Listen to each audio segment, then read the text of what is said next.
Hi friends, आज एक और कंपनी है, उसका रिज़ल्ट आया हुआ है। काफ़ी समय हो गया एक्चुअल में इन सारी कंपनियों को मैं ट्रैक कर रहा हूँ काफ़ी समय से, लेकिन वीडियोस नहीं डाल पाता हूँ, थोड़ा सा डिले हो जाता है। तो ये सारी चीज़ों का, इन सारी कंपनियों का रिज़ल्ट पहले आ चुका है, तो मैं उसको कवर कर रहा हूँ इस समय इन वीडियोज़ में। तो इस कंपनी का नाम है Ashapuri gold and ornaments. Basically ये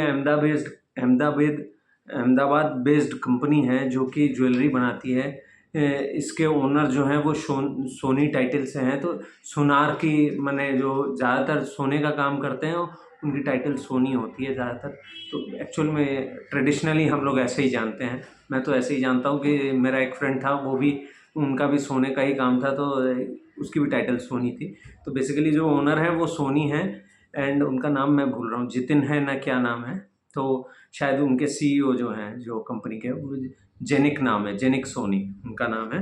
तो खैर, आशापुरी गोल्ड एंड ऑर्नामेंट्स के बारे में मैं आपको बता दूं, मैं इनको कई क्वार्टर से ट्रैक कर रहा हूं। बेसिकली इनका Q1 या Q2 में एग्जैक्टली मेरे को याद नहीं पड़ रहा है, लेकिन Q1 में इन्होंने एक बड़ा ही बढ़ाकर नंबर दिया था। इन्होंने कहा था कि हम 50% से 60% से अपना सेल ग्रोथ करेंगे इस पूरे फिनेंशियल ईयर में। हमारा जो ग्रोथ आएगा, बेसिकली जो इनका कह सकते हैं आप वॉल्यूम ग्रोथ, जो वॉल्यूम का ग्रोथ है, बेसिकली ये जब अपना कैलकुलेशन पेश करते हैं या अपने रिजल्ट्स पेश करते हैं तो ये केजीज़ में पेश करते हैं कि हमने इतने केजी ज्वेलरी बना कर दी। कोई ये वैल्यू बेस्ड नहीं पकड़ते हैं, बिकॉज ये गोल्ड की ज्वेलरी बनाते हैं, ट्रेडिशनल गोल्ड की ज्वेलरी बनाने वाली कंपनी है, जो कि ट्रेडिशनल ज्वेलरी जो कि ज़्यादातर वेडिंग्स में लगती है। तो ये बेसिकली B2B प्लेयर हैं।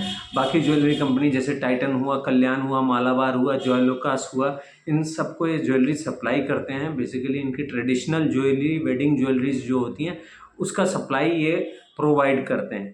तो बेसिकली इनका जो था Q1 में इन्होंने गाइडेंस दिया था कि हम 50 से 60% से ग्रो करेंगे, लेकिन एक्चुअल में हुआ नहीं, वो फिगर रिफ्लेक्ट आउट नहीं हुआ।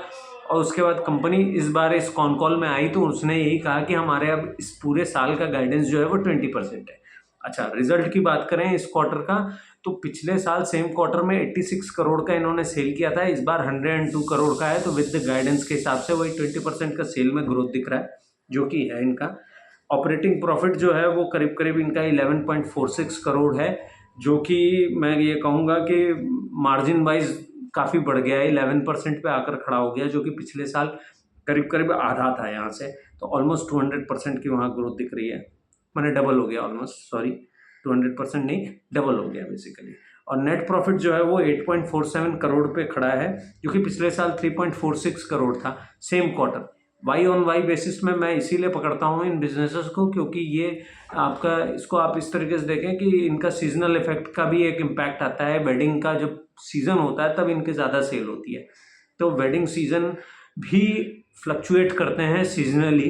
तो इसीलिए वाई ऑन वाई बेसिस पे ही कंपनी को देखना चाहिए, उससे क्या होता है, ज़्यादा क्लैरिटी मिलती है। क्योंकि कई बार क्या होता है, किसी अलग क्वार्टर में शिफ्ट हो जाती है, मैरिजेस ज़्यादा वहाँ होते हैं, तो उस क्वार्टर में डेफिनेटली सेल ज़्यादा आएगी। तो ये सारी फैक्चुअलिटी होती है जिसको देखने की ज़रूरत होती है। तो बेसिकली कंपनी का रिजल्ट तो अगर देखें एज सच तो ठीक है, लेकिन गाइडेंस वाइज अगर आप देखें तो ये पहले गाइड कर रहे थे कि हम 50-60% से ग्रो करेंगे, लेकिन अब इन्होंने अपने गाइडेंस को घटा के पूरे साल के लिए 20% कर दिया है।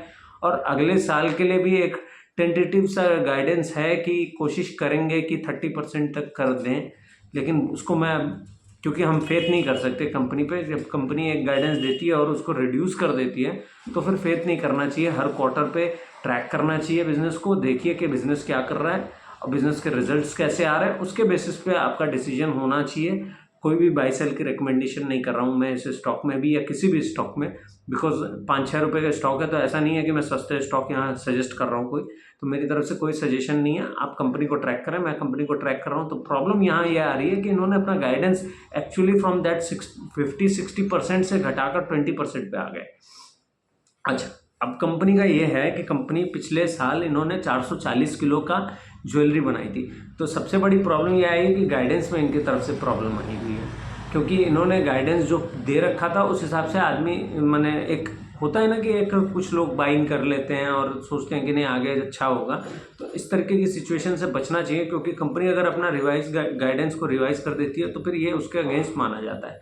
कंपनी के खिलाफ जाता है, क्योंकि आप पहले तो कुछ कह रहे थे, अब आप कुछ और कह रहे हैं और उसका भी कोई जस्टिफिकेशन नहीं है। इनकी तरफ से जस्टिफिकेशन आया कि क्योंकि गोल्ड के प्राइसेस इतने बढ़ गए हैं और डिमांड नहीं है और ये नहीं है, और ट्रेडिशनल ज्वेलरी क्योंकि ये हैवी ज्वेलरी बनाते हैं तो इनकी तरफ डिमांड नहीं सस्टेन हो रही है। लेकिन अगर B2B प्लेयर्स में आप और भी प्लेयर्स को देखें, जैसे स्काई गोल्ड हो गया, शांति गोल्ड हो गया, ये सारे लोग अभी 50-40-50-60% के ऑलमोस्ट दैट रेंज के हिसाब से बढ़ रहे हैं तेज़ी से। तो यहाँ प्रॉब्लम ये है इनके साथ कि ये उस ग्रोथ को सस्टेन नहीं कर पा रहे हैं, या गाइडेंस भी दे रहे हैं तो वहाँ से पीछे आ जा रहे हैं। तो इनका जो है कैपेसिटी 1500 किलो सोने की ज्वेलरी बनाने की है। बेसिकली एक इनके पास जगह है जो कि थ्री टायर 3 फ्लोर है, जहाँ पर सिर्फ अभी पिछले साल तक ये एक ही फ्लोर को यूज़ कर रहे थे, जहाँ से 500 किलो की ज्वेलरी बनाने की कैपेसिटी ये यूटिलाइज कर रहे थे। वहाँ 93% का इनकी कैपेसिटी यूटिलाइजेशन भी पहुँच गया था। तो इस साल इनका गाइडेंस है कि इस पूरे साल में ये 528 किलो की ज्वेलरी बनाएंगे, जो कि पिछले साल 440 का नंबर था। तो दैट इज़ ऑलमोस्ट 20%, माने 20% की ग्रोथ पकड़ कर चल रहे हैं। और एक्सपेक्टेड है कि इनको जो है प्रोडक्शन की ऐसी गोल्ड ज्वेलरी के प्रोडक्शन की एक्सपेक्टेशंस हैं। साथ ही साथ कंपनी ने ये भी कहा कि हमने फर्स्ट फ्लोर अपना ऑलमोस्ट हमारा फुल यूटिलाइजेशन पे है, हम सेकंड फ्लोर पे भी अपनी व्यवस्था के हिसाब से आगे बढ़ रहे हैं। तो इन्होंने एक ये फिगर दिया है कि इस समय 750 किलो की ज्वेलरी का अगर ऑर्डर आ जाए इनके पास तो ये उस कैपेसिटी में है कि उसको बना सकें। फर्दर इनका ये कहना था कि अगर हमें कोई बल्क ऑर्डर या किसी किस्म का बल्क ऑर्डर अगर मिलता है किसी भी बड़े प्लेयर से, जो कि रिटेल चेन के प्लेयर्स हैं, इन्होंने कहा भी कि 1-2 से बात चल रही है, किसी का नाम नहीं लिया। तो बेसिकली अगर वहाँ से कोई फर्दर इनको ऑर्डर मिलेगा तो ये अपनी कैपेसिटी को एक्सपेंड कर सकते हैं 40 से 60 दिन के अंदर में। तो सबसे खास बात ये है कि इनके पास इंफ्रास्ट्रक्चर ऑलरेडी बिल्ड इन है, लेकिन वो उसको यूटिलाइज इसलिए नहीं कर रहे क्योंकि उनको उस तरीके की फिजिबिलिटी नहीं दिख रही आगे की मार्केट की।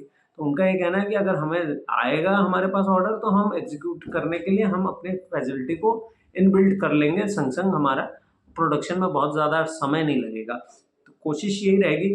खास बात यह है कि कंपनी इस समय ट्रेडिशनल ज्वेलरी में है, और आप ये देखें ट्रेडिशनल ज्वेलरी से जो इनका इनकम आ रहा है वो ऑलमोस्ट 95% है इनके रेवेन्यू का, और 5% जो आ रहा है वो स्टडेड ज्वेलरी से आ रहा है। तो कंपनी ने भी यही बात बताई कि स्टडेड ज्वेलरी पे मार्जिन ज़्यादा है। कोशिश इनकी ये, क्योंकि प्राइसेस गोल्ड के इतने बढ़ गए हैं तो स्टडेड ज्वेलरी की तरफ झुकाव लोगों का बढ़ गया है। तो कोशिश इनकी भी यही रहेगी कि वो धीरे से स्टड ज्वेलरी की तरफ मूव कर जाएं।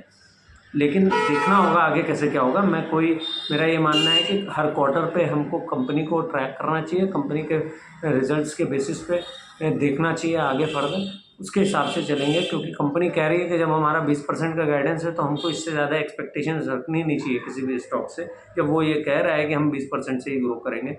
तो देखना होगा आगे कैसे क्या होगा। इनके कोई ऑर्डर्स आएंगे, इनको कुछ ऑर्डर्स भी मिले हुए हैं। एक 5.41 करोड़ का एक ऑर्डर मिला हुआ है, एक 1.02 का है, एक एग्जीबिशन इनका जनवरी में होना है।